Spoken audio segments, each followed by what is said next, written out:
LCI. Invitée aujourd'hui, Valérie Pécresse, présidente du Conseil régional d'Île-de-France. Le débat est dirigé par Benjamin Sportouche. Bonjour à tous, bienvenue dans le grand studio de RTL. Bonjour Valérie Pécresse. Bonjour. Merci d'être avec nous aujourd'hui. À mes côtés pour vous interroger, Guillaume Roquette du Figaro. Bonjour Guillaume. Et Adrien Jean de TF1 LCI. Bonjour Adrien. Cette émission est bien sûr en direct jusqu'à 13h. Vous pouvez interpeller notre invité, lui poser toutes vos questions. Hashtag le grand jury et elles seront relayées en fin d'émission. Alors Valérie Pécresse, dans quelques mois, en juin, sont prévues les élections régionales. Et sauf énorme surprise, vous serez candidate à votre propre succession. Encore faut-il que ces élections se tiennent, tant la situation sanitaire est imprévisible. Faut-il les organiser quoi qu'il arrive, quoi qu'il en coûte? On en parlera dans la deuxième partie de cette émission. Et puis dans à peine 15 mois maintenant, ce sera la présidentielle. Et là, espérons-le, la pandémie sera derrière nous. Viendra alors notamment la question de la dette notamment. Faut-il ou non la rembourser? Le débat fait déjà rage. Et si vous êtes candidate à l'Élysée, votre position d'aujourd'hui vous sera alors forcément rappelée. Pour l'instant, les sondages pronostiquent un duel identique à 2017. Mais rien n'est écrit, avez-vous affirmé récemment à vos soutiens dans un message. Est-ce à dire que vous pensez de plus en plus à 2022? Chacun se fera son idée à l'issue de cette émission. Mais dans les médias, et c'est la perspective d'un nouveau confinement qui inquiète, pour ne pas dire angoisse les Français. Première question, Adrien Gindre. Oui, puisque le plateau que l'on connaissait depuis plusieurs semaines est progressivement en train de se transformer en plateau ascendant, voire en montée réelle, exponentielle même par endroits. Ce matin, le directeur général de la Santé, Jérôme Salomon, se veut tout de même optimiste et nous explique qu'on peut encore éviter le confinement national. Est-ce que vous y croyez? Est-ce que vous avez le sentiment que ce trou de souris existe bel et bien ou qu'on est simplement aujourd'hui en train de tenter de le retarder? Ce qui est certain, c'est qu'aujourd'hui, il y a 20 départements qui sont en grande tension, où on voit l'épidémie se répandre. On voit la reprise de l'épidémie et on sait qu'elle s'accélérera vraisemblablement avec la reprise des écoles à partir de lundi. Voilà. Donc nous sommes dans une période qui va être une période tendue pendant les semaines qui viennent, où on voit qu'il y a finalement une course de vitesse entre les variants et la vaccination. Mais la vaccination, et ça c'est une source d'optimisme, est en train petit à petit de protéger les plus fragiles d'entre nous. On le voit dans les EHPAD, où aujourd'hui nous avons de moins en moins de clusters. Mais aujourd'hui, ça ne suffit pas. Donc est-ce qu'aujourd'hui, vous vous dites, cette hypothèse d'un confinement national, il faut toujours considérer que c'est une hypothèse valable? Est-ce que c'est un outil que vous souhaiteriez voir utilisé? Depuis le début, je dis qu'il faut tout faire pour éviter un nouveau reconfinement du type de celui que nous avons vécu au printemps dernier, un confinement dur avec la fermeture des écoles, la fermeture des commerces, la fermeture des entreprises. Donc oui, il faut tout faire pour éviter ce reconfinement. C'est pour cela que j'approuve la stratégie du gouvernement qui consiste à essayer de tout faire pour l'éviter. Maintenant, on le voit bien, il est vraisemblable que sur les 20 départements qui sont aujourd'hui les plus à risque, dont les 8 de l'Île-de-France, il va falloir prendre des mesures de restriction supplémentaires. Sur ces départements, justement, Guillaume Roquette. Oui, est-ce que c'est département par département qu'il faut agir et prendre des mesures complémentaires, ou est-ce que c'est toute l'Île-de-France? Parce que les gens bougent beaucoup d'un département à l'autre, surtout dans votre région. Je crois, Guillaume Roquette, que vous avez la réponse à votre question. Bien évidemment, il faut prendre des mesures qui soient harmonisées sur l'ensemble de la région Île-de-France. La région Île-de-France, c'est une région, j'allais dire, où des millions de Franciliens tous les jours se déplacent d'un département à l'autre. C'est 12 millions de personnes, la région. C'est 12 millions de personnes et vous avez à peu près 1 million de personnes qui sortent de Paris et qui rentrent tous les jours. Et 500 000 personnes qui se transfèrent d'un département à l'autre. Donc vous ne pouvez pas imaginer prendre des mesures qui ne seraient pas coordonnées, harmonisées au niveau même de la région de France. Prendre des mesures, pour vous, ça veut dire quoi? Ça veut dire le confinement le week-end comme on l'a vu dans le Dunkerquois ou le littoral des Alpes-Maritimes, ou vous pensez à autre chose? D'abord, ce qu'il faut dire, moi j'ai 3 demandes. J'ai 3 demandes au gouvernement avant qu'on parle de restrictions supplémentaires. 3 demandes, une qui est au gouvernement et aux entreprises, c'est qu'on revienne au maximum de télétravail. Aujourd'hui, vous le savez, nous ne sommes plus qu'à 50% de télétravail sur les postes qui peuvent être télétravaillés, évidemment. Donc il faut que les entreprises refassent un effort, reviennent au maximum de télétravail dans les semaines qui viennent. Ça doit être coercitif. Valérie Pécresse, à chaque fois, on dit il faut. Est-ce que les entreprises doivent être sanctionnées dorénavant si elles ne le font pas, et plus lourdement? D'une manière générale, les entreprises ont tout intérêt, Benjamin Sportouche, à respecter cette demande, parce que le pire qui puisse leur arriver, c'est un confinement, c'est un arrêt des chantiers, un arrêt. Certaines ne le font pas, elles ne veulent pas anticiper le pire, et donc aujourd'hui, il faut que le gouvernement prenne des mesures et demande à ces entreprises de faire respecter au maximum le télétravail, parce que ce sera la mesure la plus efficace en semaine pour éviter la propagation du virus. C'est ma première demande. Ma deuxième demande, c'est qu'on change les critères de la vaccination. Aujourd'hui, vous le savez, les vaccins sont distribués proportionnellement au nombre des habitants. Je crois que dans ces 3 ou 4 semaines, qui sont des semaines cruciales pour éviter que l'épidémie ne reflambe à nouveau dans certaines régions, il faut augmenter le nombre de vaccinations en fonction de la population hospitalisée. Alors, et ça, c'est très important, oui, c'est réclamé notamment dans un certain nombre de départements qui sont les plus touchés par l'épidémie. C'est ma deuxième demande. Attendez, je voudrais faire la troisième, parce qu'on va rouvrir les écoles. Oui. On va rouvrir les écoles. Et ma troisième demande, c'est qu'on aille tester massivement les élèves dans les écoles, parce que ça suscite des inquiétudes des parents, ça suscite des inquiétudes des enseignants, et moi je souhaite que les écoles restent ouvertes, parce que ce serait dramatique pour les jeunes de ne pas avoir cours. Mais le gouvernement dit qu'on va tester massivement à partir de demain, vous nous dites c'est pas ce qui va se faire? Écoutez, il l'avait déjà promis il y a un mois, ça ne s'est pas fait. Moi j'aurais aimé, et la région a proposé à l'Agence régionale de santé d'aider à partir de lundi, pour qu'on déploie beaucoup plus massivement les tests. Alors, le gouvernement a annoncé 40 000 tests salivaires. Il faut aussi faire des tests antigéniques, des tests minutes. Il ne faut se priver d'aucun outil qui nous permette d'éviter des clusters, d'éviter le rebond épidémique et d'éviter le confinement. On va rester sur ces tests salivaires, pardon. Qui doit les faire, ces tests? Est-ce que ce sont les infirmières scolaires? Est-ce que vous leur demandez de les faire? Et est-ce que vous dites combien vous en voulez précisément?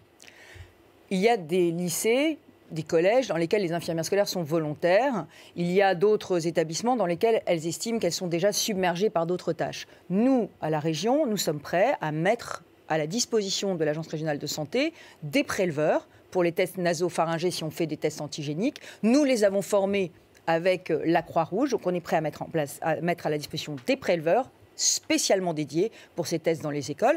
Et de la même façon, nous sommes prêts à mettre aussi à la disposition de l'Agence régionale de santé, je leur ai dit cette semaine, des agents de la région qui sont dans les lycées pour faire les tests salivaires.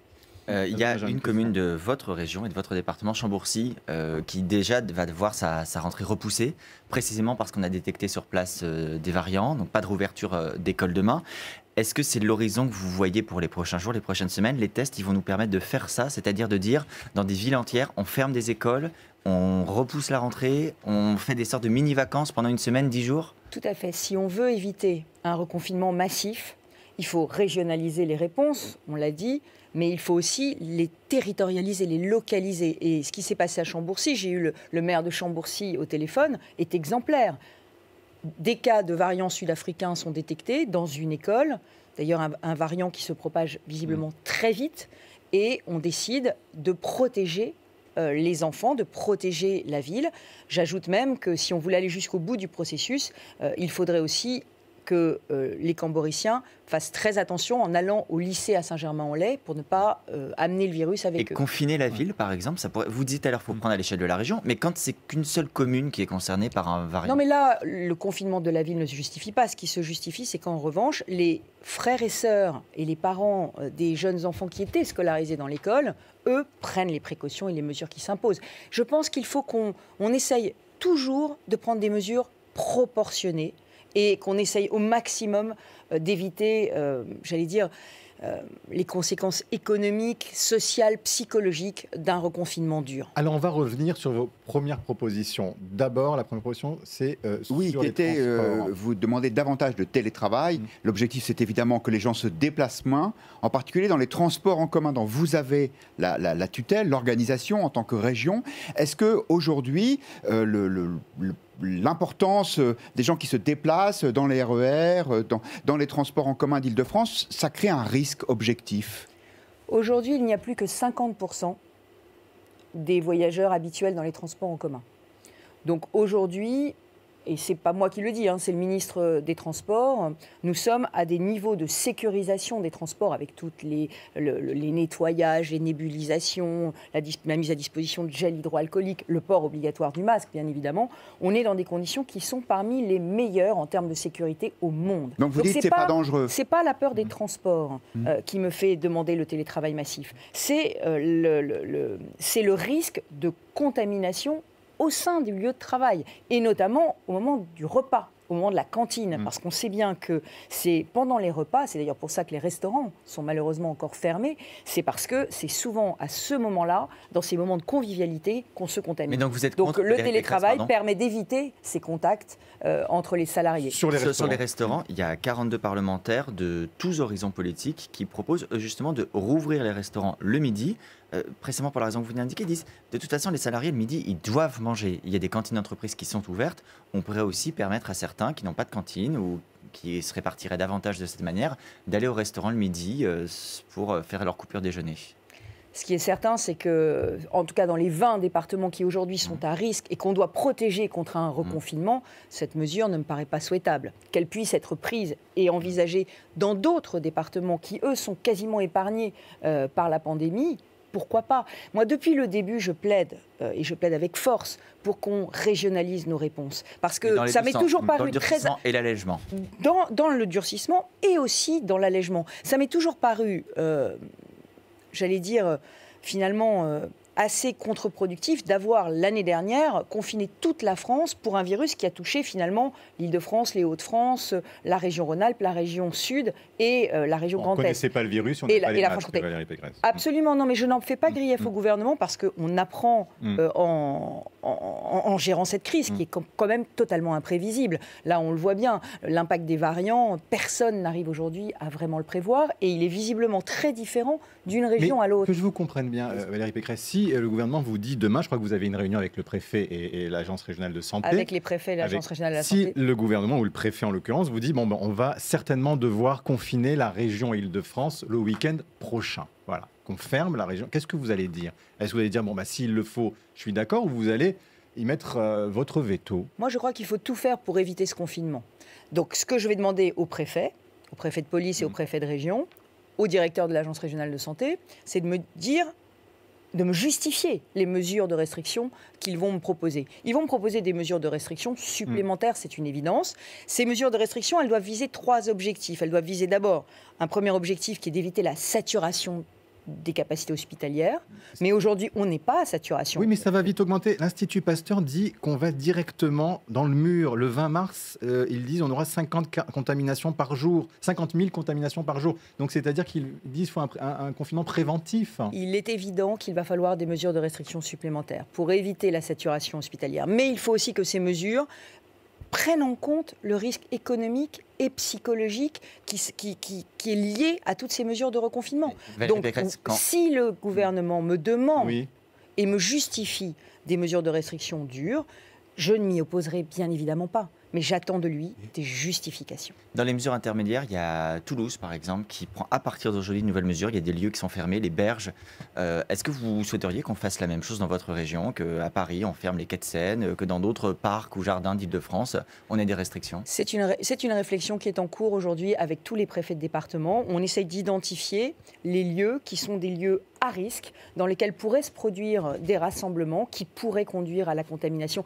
On essaye de faire vraiment du sur-mesure et on essaye d'aller le moins possible contre les libertés et aussi contre la vie économique de la région. C'est en réflexion, ça veut dire qu'il y aura des annonces en ce sens-là il y aura certainement des mesures de restriction qui seront annoncées, je vous l'ai dit, vous l'avez compris. Je rencontrerai les 2 préfets par Internet et le directeur de l'ARS demain. Ils me proposeront, le directeur de l'Agence régionale de santé demain, ils me proposeront des mesures de restriction qui leur paraissent les plus adaptées au vu de la situation épidémiologique de la région. Et là encore, si elles sont justifiées, je ne m'y opposerai pas. Mais mes 3 demandes préalables demeurent. On va y revenir. Juste, avant, Paris était... Télétravail, vaccination et test. On va y revenir. On va revenir notamment sur la vaccination. Mais sur Paris, vous avez vu qu'il y avait une proposition de l'adjoint, du premier adjoint à la maire de Paris, Anne Hidalgo, qui a fait polémique, c'est-à-dire confiner Paris 3 semaines. Est-ce que cette hypothèse vous paraît totalement farfelue ou est-ce que ça peut être sur la table?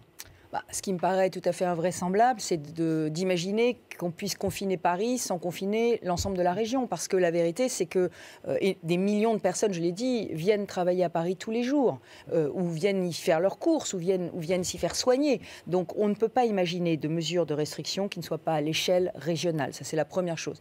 La deuxième chose, c'est qu'il ne faut pas faire de fausses promesses.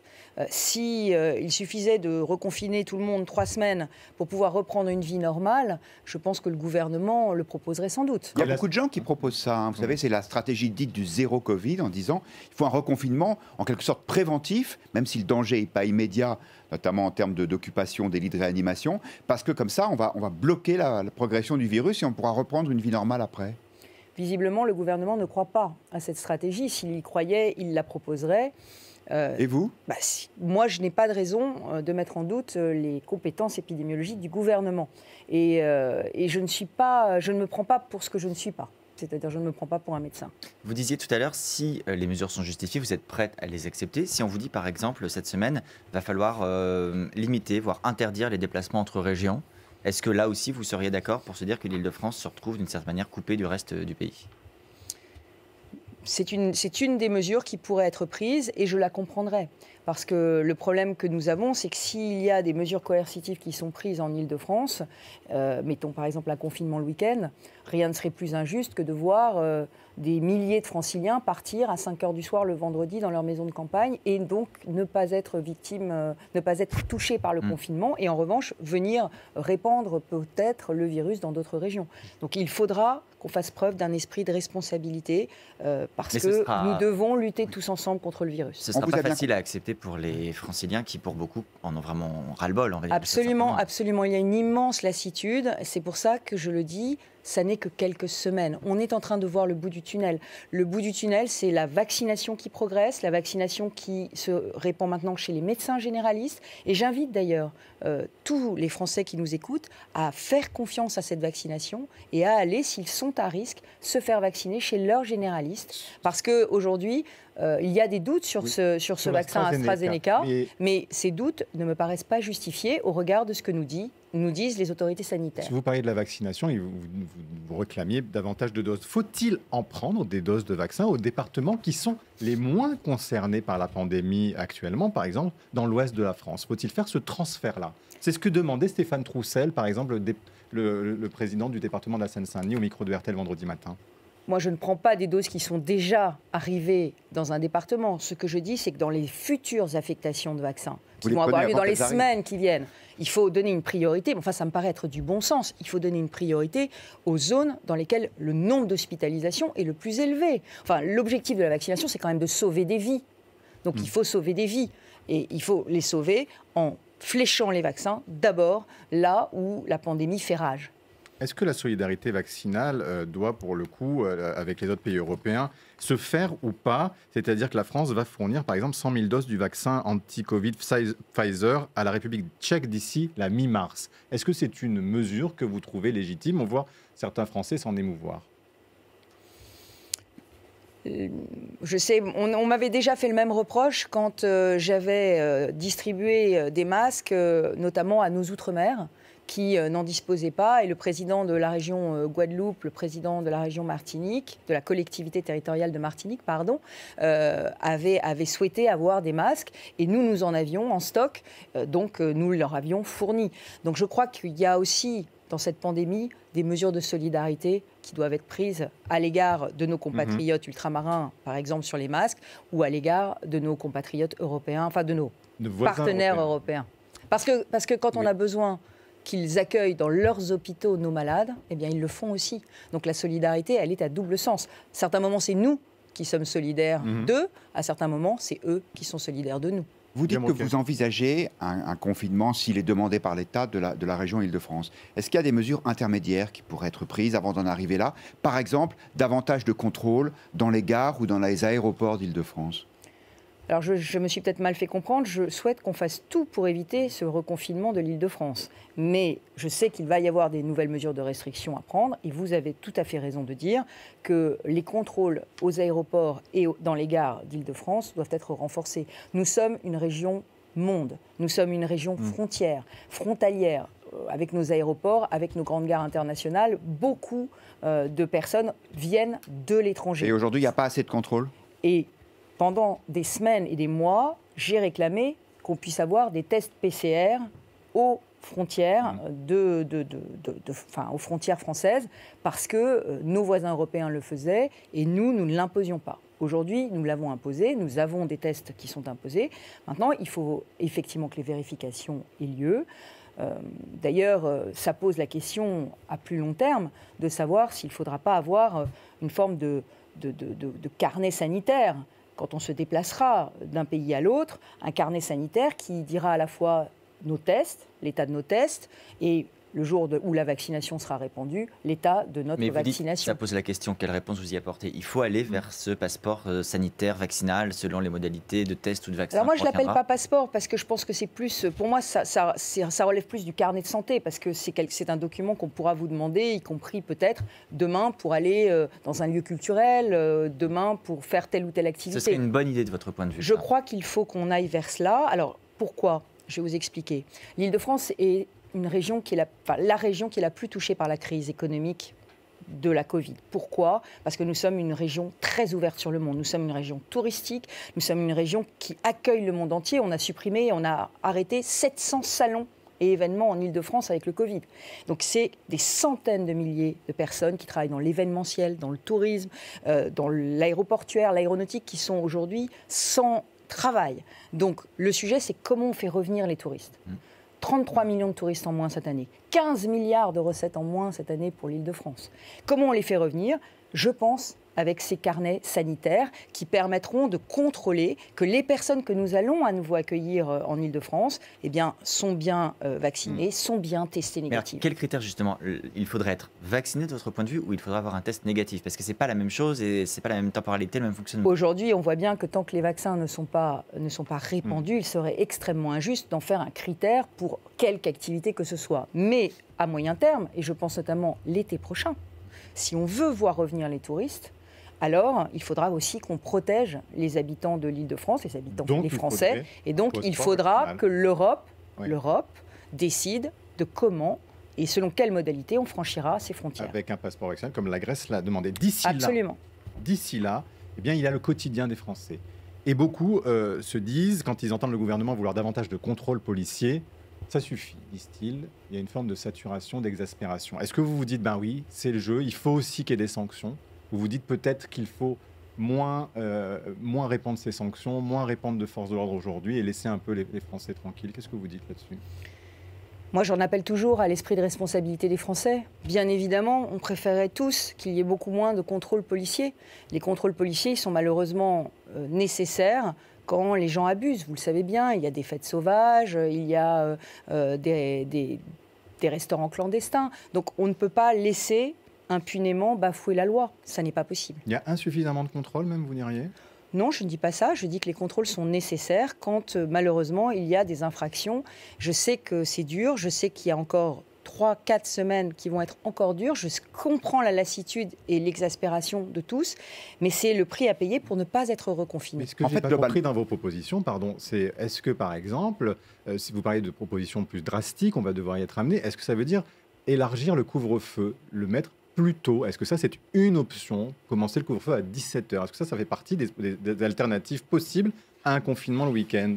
Moi, je n'en vois pas vraiment l'efficacité en termes épidémiologiques, parce que l'intérêt du couvre-feu à 18h, c'est d'éviter, et on le sait bien, le principe de la socialisation en dehors du travail. 18h ou 17h, c'est la même chose. En Île-de-France, on rentre chez soi quand on a le couvre-feu à 18h. Je ne vois pas bien l'efficacité de renforcer le couvre-feu à 17h. Il ne faut pas qu'on prenne des mesures privatives de liberté qui ne sont pas efficaces. Il faut qu'on prenne des mesures de restriction qui sont des mesures strictement proportionnées et qui ont une efficacité. D'ailleurs, j'en profite pour demander qu'il y ait un retour d'expérience sur ce qui s'est fait à Nice.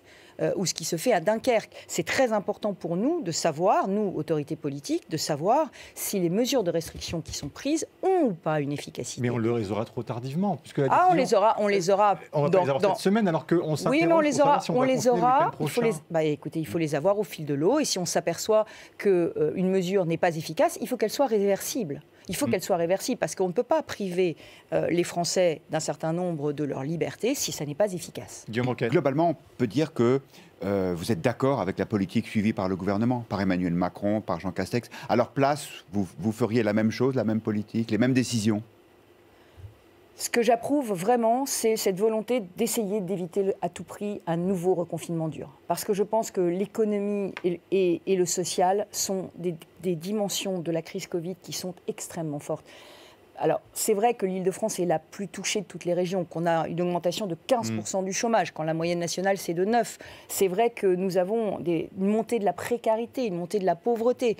Et donc, toutes ces considérations-là me forcent à dire que le gouvernement a raison de mettre en avant ces considérations économiques et sociales. Vous imaginez les soignants qui nous écoutent aujourd'hui, les médecins qui savent que leurs services de réanimation sont complets, qui sont obligés de déprogrammer des opérations, qui sont inquiets pour les pathologies qu'ils ne peuvent pas soigner actuellement. Quand ils vous entendent, ils se disent l'économique prend le pas sur le sanitaire et on sacrifie des vies. C'est absolument pas ce que j'ai dit, Monsieur Sportouche. Ce que j'ai dit, c'est qu'il fallait tout faire et que les mesures de restriction que nous allions prendre étaient justifiées par l'évitement nécessaire de la saturation de nos capacités hospitalières. Et la région, de ce point de vue, a été exemplaire, pionnière, puisque vous le savez peut-être, mais nous sommes en train de financer 500 lits de réanimation supplémentaires. 500 lits de réanimation supplémentaires à l'hôpital en Île-de-France. Ça veut dire quoi? Ça veut dire que nous finançons l'équipement de ces lits, mais nous finançons aussi la formation des infirmiers,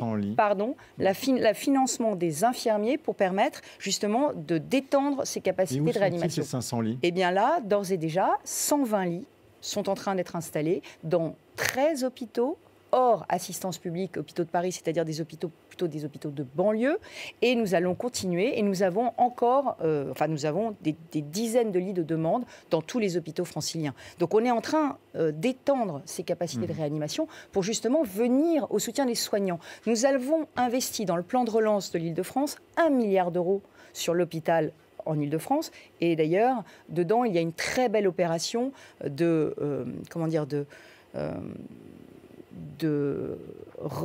remodernisation, amélioration de tous les espaces de repos pour les soignants que nous menons avec la fondation d'Anne Roumanoff. Nous sommes en train de former 250 infirmières supplémentaires depuis septembre. Globalement, sur l'hôpital, vous êtes moins alarmiste que Martin Hirsch, le patron de l'assistance publique Hôpitaux de Paris? Non, j'entends toutes les alarmes de l'hôpital et je l'ai dit. Mais vous dites qu'il n'y a pas de saturation. J'ai dit qu'il faut tout faire pour éviter la saturation. Aujourd'hui, on est face à une montée de la pandémie qui peut provoquer la saturation des capacités hospitalières et donc qui justifie les mesures de restriction. J'ai l'impression de répéter. Vous êtes un peu dans un en même temps. Il ne faut pas reconfiner et en même temps, j'entends la souffrance du personnel hospitalier. Et là, on se dit, c'est quoi la solution? Vous voyez ce que je veux dire? C'est une sorte d'en même temps ambigu. Non, c'est la priorité. C'est un certain nombre. C'est des mesures de restriction proportionnées qui permettent de maintenir l'épidémie à un niveau qui ne saturera pas l'hôpital public et qui ne mettra pas en danger des milliers de vies. Voilà.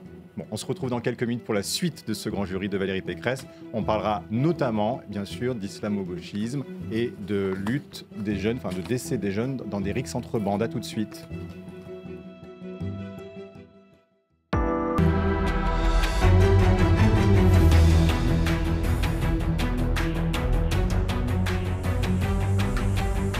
Suite du grand jury RTL Le Figaro LCI.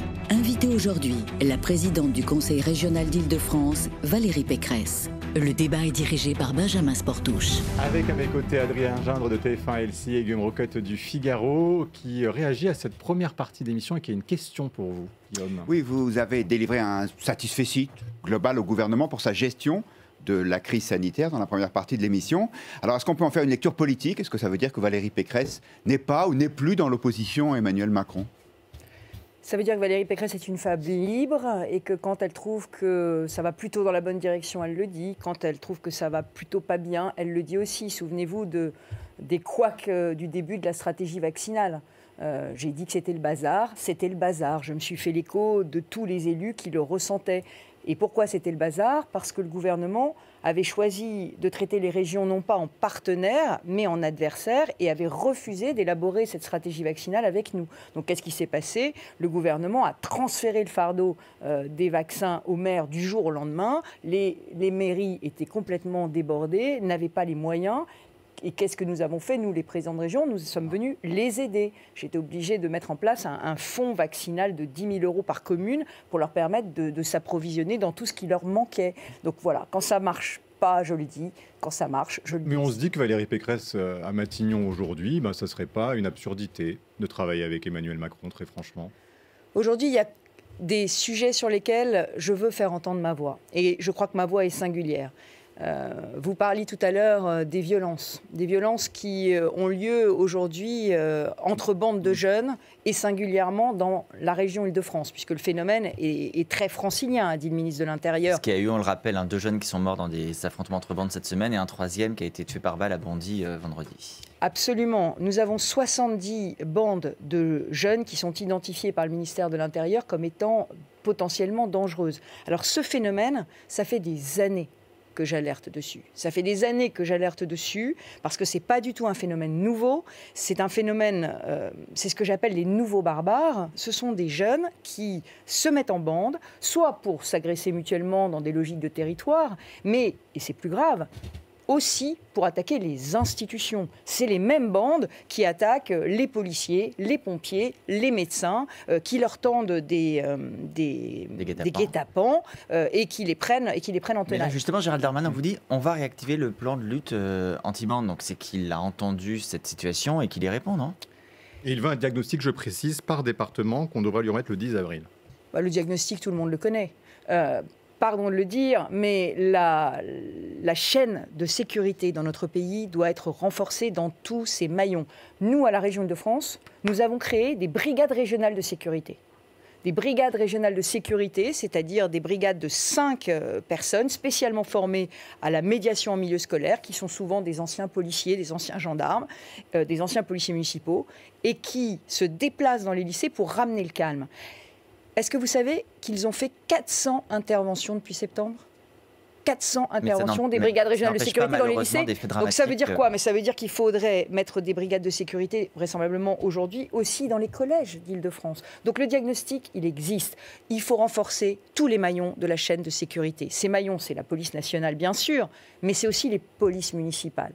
Je plaide, là encore depuis des années, pour la généralisation, l'obligation d'avoir des polices municipales dans les villes de plus de 10 000 habitants. Armées. Et de préférence, alors ça dépend de la situation du territoire. L'Île-de-France est la région la plus criminogène de France. En Île-de-France, si votre police municipale n'est pas armée, elle est beaucoup moins attractive. Vous avez du mal à recruter. L'autre jour, j'étais à Sevran, en Seine-Saint-Denis, au chevet d'un certain nombre d'habitants d'un nouveau quartier qui vient de sortir de terre et qui était pris à partie par les dealers qui voulaient investir le quartier. Et les parents, eh bien, à Sevran, le maire n'arrive pas à recruter des policiers municipaux parce qu'il refuse l'armement de ces policiers. Et tant qu'on ne les armera pas, comme à Aulnay, juste à côté, ils sont armés, à Villepinte, ils sont armés, eh bien évidemment, les policiers ne viennent pas parce que la situation est trop dangereuse. Donc, police municipale obligatoire. Le deuxième sujet, c'est la vidéoprotection qu'il faut généraliser. Il y a encore des villes qui refusent par idéologie la vidéoprotection. Et sans vidéoprotection, c'est très difficile vis-à-vis de ce phénomène de bande de les prévoir et de lutter contre. Et troisième sujet, la réponse pénale. Et là, la réponse pénale, elle est défaillante. Il y a une nouvelle loi qui va arriver au Parlement. Le gouvernement en attend beaucoup. Moi, j'espère qu'elle va... La réforme du code pénal des mineurs, que la droite n'a jamais mis en œuvre. Depuis des années, on en parle. Il y a une réforme du code pénal des mineurs pour donner une sanction plus rapide. C'est ce que tout le monde demandait. Ça va être le cas. Pardon. La droite a fait plusieurs réformes de l'ordonnance de 45. C'est nous qui avons créé les centres éducatifs fermés il y a un certain nombre d'années. Et je vous assure que les sanctions étaient plus vigoureuses du temps de la droite sur la délinquance des mineurs. Aujourd'hui, il y a pas un quatrième sujet, pardon, parce qu'il faut qu'on avance, mais un quatrième sujet qui tourne autour des parents. Est-ce que vous êtes de ceux qui disent qu'il faut supprimer certaines aides quand ils sont parents d'enfants délinquants? Alors, sur la sanction pénale, il faut qu'elle soit beaucoup plus efficace et beaucoup plus rapide. C'est franchement l'urgence. Mais évidemment, il faut aussi responsabiliser les parents. Un maire d'Île-de-France, Carl Olive, le maire de Poissy, a proposé lorsque les familles sont visiblement défaillantes, de supprimer les aides facultatives à ces familles, les aides aux vacances, les aides culturelles pour leurs enfants. Aujourd'hui, il faut que les droits s'accompagnent de devoirs. Vous allez le faire? Est-ce que les vous allez droits supprimer s'accompagnent de les aides devoirs. régionales? Est-ce qu'il y a des aides La régionales? région ne donne pas d'aide régionale aux familles. Donc vous allez demander la région ne donne pas d'aide facultative. La région ne donne que des aides à la cantine. Et bien évidemment, on ne supprimera jamais les aides à la cantine aux enfants, y compris aux frères et sœurs d'enfants délinquants. Pas question de supprimer les aides à la cantine. Mais quand il y a des aides facultatives, moi je comprends la politique de ce maire qui est de dire droits et devoirs doivent aller ensemble. Mais ça, évidemment, il faut le faire en prenant en compte aussi les situations de ces mères seules qui se retrouvent à élever leurs enfants et qui ne peuvent pas faire face. Vous les appelez, et l'expression est forte, les nouveaux barbares. Ces jeunes, c'est pas du tout l'état d'esprit de la justice des mineurs qui considère plutôt que ce sont des jeunes un peu paumés et que donc l'éducation doit être la priorité. Vous pensez qu'il faut complètement changer là, le regard qu'on a sur ces jeunes? Pour moi, il faudrait séparer la justice des enfants, de l'aide sociale à l'enfance, de la justice des mineurs proprement dit. Ça n'est pas la même logique, même si ce sont parfois les mêmes jeunes dont on parle. Aujourd'hui, il faut vraiment redonner force à la loi. Il faut que des repères soient redonnés. Et il faut que les sanctions soient beaucoup plus rapides. On le sait, on met des mois avant de juger un mineur aujourd'hui. Et par ailleurs, on met ensuite des mois à exécuter la sanction. Les travaux d'intérêt généraux, qui ne sont pas pour des mineurs, qui sont pour des adultes, ou les mesures éducatives pour des mineurs, mettent des mois avant d'être exécutés. Or, des mois, quand vous avez 14, 15, 16 ans, mais c'est toute une vie. Donc, on doit avoir des réponses beaucoup plus rapides. Il faut se mettre dans cette logique-là. Et il faut aussi que les collectivités locales puissent être mises à contribution et être partenaires de l'exécution de ces sanctions. Autre question, c'est sur puisque vous parlez des jeunes, c'est sur l'aide aux jeunes. On parle beaucoup actuellement du RSA Jeunes. À Lyon, la métropole écologiste veut expérimenter un RSA pour les jeunes d'un montant de 300 à 400 €. Elle serait destinée aux 18-25 ans en grande précarité. Est-ce que vous êtes prête, vous, à mettre la même chose en place? Est-ce que vous le souhaitez? Il faut absolument s'occuper de ces jeunes de 18 à 25 ans qui ne sont ni en formation ni en emploi. On a un taux de chômage des jeunes qui est de plus de 20% aujourd'hui en France. Donc oui, il faut s'en occuper et avoir des mesures efficaces. Moi, je suis totalement contre enfermer des jeunes de 18 à 25 ans dans l'assistanat. Je suis pour leur ouvrir la porte d'un travail, d'un emploi. Il n'y a pas de travail en ce moment. Mais bien sûr que si, il y en a. Non, et le paradoxe de cette crise... Il ne faut pas un RSA jeune temporaire. Monsieur Sportouche, le paradoxe de cette crise, c'est qu'il y a à la fois des secteurs économiques qui sont à terre et des secteurs économiques qui recrutent massivement et qui sont en pénurie d'emplois. Donc ce que nous allons faire en Ile-de-France, c'est nous allons créer non pas le RSA jeune, mais le RJA, le revenu jeune actif, selon un principe: un jeune, une formation, un emploi. J'ai 6 secteurs aujourd'hui en Ile-de-France qui recrutent massivement. Le numérique, la sécurité, l'agroalimentaire, l'industrie, la santé et le social, le bâtiment et la construction. Et si on n'a aucune de ces 6 formations et qu'on n'a pas d'emploi... C'est pas 6 formations, c'est des dizaines de formations aux centaines de métiers de ces 6 secteurs. Qu'est-ce que vous faites pour eux? Eh bien, je leur demande... Attendez, là, on n'est pas en train de parler d'étudiants, on est en train de parler de jeunes qui ne sont ni en formation, ni en emploi. Des jeunes qui, aujourd'hui, n'ont rien. Ce que je leur propose, c'est un revenu de 4 000 €.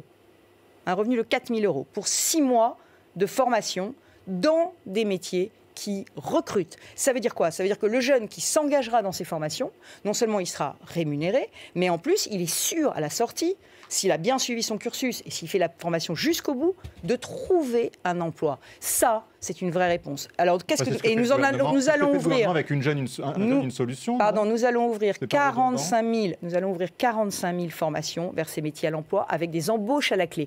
Pourquoi on le fait, nous, les régions? C'est parce qu'on est en prise totale, en proximité avec les entreprises et leurs besoins. Et ce sont ces mêmes jeunes qui auront des aides pour le permis de conduire? Parce que vous avez fait cette annonce il y a quelques semaines. Alors, deuxième sujet, nous avons un frein très fort aujourd'hui à l'employabilité des jeunes en Ile-de-France, qui est le coût du permis de conduire. Le permis de conduire, non seulement c'est trop difficile, ça fait là aussi des années que je demande qu'on simplifie le passage du code, par exemple, qui est vraiment très difficile. L'examen qui est très difficile. Moi, je trouve qu'il est trop difficile. Je suis sûre que si vous repassiez votre code, aucun d'entre vous ne l'aurait, mais vous conduisez quand même. Donc, ça veut dire qu'il faudrait, me semble-t-il, avec les associations de sécurité routière, qu'on fasse un travail pour essayer de rendre le code plus accessible, parce que c'est très humiliant de rater son code. Mais au-delà du code, je pense qu'il y a un coût global du permis qui est trop élevé. Et donc, nous allons, à partir de cette semaine, mettre en place la gratuité totale du permis de conduire pour les jeunes qui sont en insertion, en école de la deuxième chance, pour les jeunes qui sont en quartier politique de la ville, en territoires ruraux. Ça concerne combien de jeunes, Valérie Pécresse ? Ça concerne potentiellement 60 000 jeunes en Ile-de-France qui sont aujourd'hui, là encore, sans emploi, sans formation, qui sont dans des territoires dans lesquels on a besoin d'avoir le permis de conduire pour pouvoir aller travailler. Et le RJA, ça sera à partir de quand et ça Alors, le RJA, le revenu jeunes actifs, ça devrait concerner, d'ici la fin de l'année, potentiellement 100 000 jeunes en Ile-de-France, mais dès cette semaine, 45 000 formations sont ouvertes, dont 10 000 en e-learning, qui permettent de le faire, y compris à distance. Je pense toujours aux jeunes qui sont dans les territoires ruraux ou dans les quartiers de politique de la ville, qui sont aujourd'hui isolés et qui n'ont pas forcément la formation près de chez eux. Et concrètement, si on est intéressé par cette offre, comment est-ce qu'on fait ? On va sur le site de la région Île-de-France. Bon, d'ailleurs, écoutez, on essaiera ça, ou c'est à partir de demain. Guillaume est candidat. À partir de demain. Alors, Guillaume, sur le permis de conduire, on a en fait fait une expérimentation. Sur le permis de conduire, on a fait une expérimentation depuis décembre dans le Val d'Oise, qui est un département dans lequel, vous le savez, peut-être, on a peu de transports en commun. Et donc, c'était vraiment demandé par les jeunes du Val d'Oise. Et c'est avec eux qu'on a co-construit ce programme. Valérie Pécresse, il y a un sujet qui concerne notamment les jeunes, c'est le cannabis. Il y a actuellement une consultation publique sur l'usage du cannabis à l'Assemblée nationale. Écoutez cette question en plus de Tess Nedam. Le grand jury, la question en plus. Bonjour, ici Tess Nedam, responsable média Normal France, une association qui lutte pour la réforme des lois sur le cannabis. Madame Pécresse, au regard de ce qu'il se passe dans les pays étrangers ayant régulé le cannabis, c'est-à-dire la baisse de la criminalité, la baisse de la consommation chez les jeunes, une meilleure prévention et sans parler des retombées économiques, en quoi les nouvelles mesures de répression seront-elles plus efficaces pour protéger les Français, notamment les plus jeunes ? Merci. Valérie Pécresse, j'ajoute que Robin Reda, qui fait partie de votre mouvement Libre, qui est un député Les Républicains de l'Essonne, est pour une légalisation contrôlée du cannabis. Est-ce que vous êtes d'accord avec lui ? Et du coup, ça répondra à la question de Tess Nedam. Moi, je ne suis pas d'accord avec l'idée que la légalisation du cannabis diminuera les trafics. Et je pense que cette légalisation du cannabis peut avoir un impact extrêmement néfaste sur la santé des jeunes. Et s'agissant de la consommation de drogue, mon vrai souci, c'est le décrochage. C'est le décrochage scolaire qui suit la consommation de drogue dans les familles et qui plonge les familles dans la détresse. Pourquoi je pense que donc, ça n'aura pas... Donc, si vous êtes candidate à l'Élysée, vous ne ferez pas la promotion de la légalisation du cannabis. En tout cas, en tant que présidente de région, ce ne sera jamais une proposition que je porterai parce que j'ai été ministre du budget, j'ai été la ministre de tutelle des buralistes. Et c'est intéressant parce que c'est une expérience qui m'a profondément marquée. Est-ce que vous savez quelle est la première contrebande en France aujourd'hui de produits Première contrebande, cigarette. Ça veut dire que, alors même que la cigarette est vendue dans les bureaux de tabac, le premier marché de contrebande aujourd'hui, c'est la contrebande de cigarettes. Ça veut donc dire que si on légalisait le cannabis, eh bien, on aurait à nouveau des trafics qui amènerait à avoir des produits peut-être plus dosés en THC, donc plus nocifs pour la santé. Je ne pense pas qu'on mettrait fin au trafic avec la légalisation. Que la répression, ça marche pas. En tout cas, l'intérêt d'avoir une barrière d'interdit, c'est de réaffirmer que la drogue, c'est mauvais pour la santé. Et ça, à un moment donné, il faut quand même qu'on le dise, c'est mauvais pour la santé et que ça n'est pas bon, notamment pour les mineurs, d'en consommer. Vous êtes d'accord avec Gérald Darmanin. Autre polémique de la semaine qui a beaucoup fait parler, c'est l'islamo-gauchisme à l'université. Guillaume. Oui, vous disiez que vous avez été ministre du budget, vous avez aussi été ministre de l'enseignement supérieur. L'islamo-gauchisme dans les universités, ça existait déjà quand vous étiez en charge de ce sujet ? Alors, ce qui existait quand j'étais ministre de l'Enseignement supérieur, c'était plutôt une importation du conflit israélo-palestinien au sein des débats universitaires. Mais j'ai été ministre des universités il y a plus de 10 ans. J'étais ministre des universités avant Mohamed Merah, les attentats de Toulouse, avant que les Français et les autorités françaises prennent conscience de ce qui était en train de se passer avec les réseaux islamistes qui essayaient de détruire le pays. Souvenez-vous, en 2011, je ne suis donc déjà plus ministre de l'université. Quand Mohamed Merah commet ces attentats, on croit que c'est un loup solitaire. Ça veut dire qu'on n'a pas encore pris conscience de ce que les islamistes radicaux sont en train de mettre en place des réseaux pour détruire nos institutions et pour mener le djihad sur le territoire. Pour en revenir à l'université, comment on fait pour lutter concrètement contre l'islamo-gauchisme? Alors aujourd'hui, l'islamo-gauchisme existe à l'université. C'est quoi l'islamo-gauchisme? Parce qu'il faut expliquer de quoi on parle. C'est une pensée politique. Ce n'est pas un courant de recherche, c'est une pensée politique qui tente à minorer, voire même à nier la menace islamiste sur notre société, nos institutions, notre pays. Voilà. Et ça, ce qui est très grave, c'est que lorsque l'islamo-gauchiste est puissant, ce n'est pas le cas dans toutes les universités, mais c'est le cas dans certaines facs, eh bien, il conduit à faire annuler des colloques, à faire annuler des cours, à renoncer à financer des recherches. Bernard Rougier et Hugo Micheron, qui ont travaillé, et dont les travaux font référence sur le djihadisme en France, sur les quartiers conquis par l'islamisme, ont financé la recherche grâce à des aides de la région Île-de-France. Parce que leur université n'acceptait pas de les financer. Mais justement, les présidents d'université, ils sont plutôt peureux sur ce sujet. Ils n'ont pas envie de se fâcher avec leurs profs. Alors, qu'est-ce qu'on fait? Alors, évidemment, l'indépendance des enseignants-chercheurs doit être un principe, une liberté publique reconnue par la loi. Mais il faudrait qu'on puisse avoir une possibilité de signaler lorsque, par exemple, il y a une pression qui se fait pour interdire un cours. Je vous donne un exemple. Il faut un numéro vert pour les profs de l'université? Au moins qu'ils puissent se signaler à leur ministère. Moi, j'ai encore un autre exemple. Mais Mohamed Moussaoui qui est un grand spécialiste de la radicalisation, devait faire des cours aux imams de la Grande Mosquée de Paris, dans une grande université parisienne, sur les valeurs de la République, la laïcité. Eh bien, ces cours ont été interdits, n'ont pas pu avoir lieu sous la pression d'un certain nombre de profs. Vous êtes d'accord avec Frédérique Vidal? Vous soutenez la ministre qui a un petit peu rétropédalé en début de semaine sur RTL. Frédérique Vidal a pointé un vrai problème. Maintenant, moi, je n'aurais sans doute pas fait comme elle. J'aurais saisi le Haut Conseil d'évaluation de l'enseignement supérieur et de la recherche. Il y a un Haut Conseil d'évaluation qui évalue la qualité des recherches et qui peut évaluer si des chercheurs, au lieu de faire de la recherche, selon les critères internationalement admis, font de la politique. C'est dit. Question express. Le grand jury, question express. Valérie Pécresse, pour ou contre les repas sans viande à la cantine? Moi, je ne mettrai pas de la... C'est pour ou contre, hein? Non, mais je ne mettrai pas de la politique dans les assiettes. Pardon, M. Sporty, je ne mettrai pas. Mais, non, mais attendez, excusez-moi, je peux répondre en plus d'une demi-seconde. Mais nous avons, dans les cantines d'Île-de-France, de la diversité alimentaire, y compris pour ceux qui veulent des protéines végétales et pas animales. Pour ou contre une réforme des retraites d'ici 2022? D'ici 2022, ça paraît court pour convaincre les Français d'une réforme dont ils n'ont pas bien compris les contours aujourd'hui. Pour ou contre... Mais en revanche, il faut la faire, la réforme des retraites. Mais pas forcément celle que veut le gouvernement. Surtout celle qui permettra de repousser l'âge de départ à la retraite et d'équilibrer le régime. Pour ou contre l'annulation de la dette liée au Covid? C'est à l'heure. Elle ne sera pas annulée, cette dette. Cette dette, elle va continuer à peser sur les générations futures et il faut s'organiser pour voir comment est-ce qu'on peut la rembourser. Pour ou contre une dose de proportionnelle aux prochaines législatives?